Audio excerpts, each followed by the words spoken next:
কবিতা সৎপাত্র, কবি সুকুমার রায়। শুনতে পেলুম পোস্তা গিয়ে তোমার নাকি মেয়ের বিয়ে।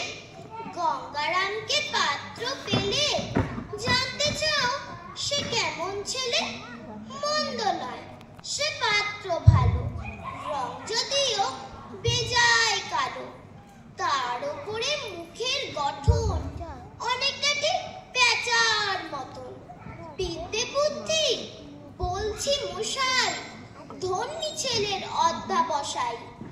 19টি বার ম্যাট্রিক এসে ঘায়েল হয়ে থামলো শেষে।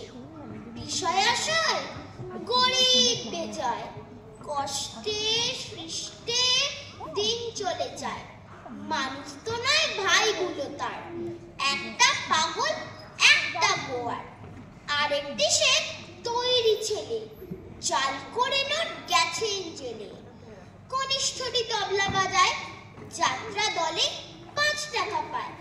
গঙ্গারাম তো কেবল ভোগে পিলের জ্বর আর পাণ্ডু রোগে।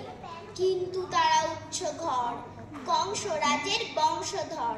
শ্যামলাহিরি বনগ্রামের কি যেন হয়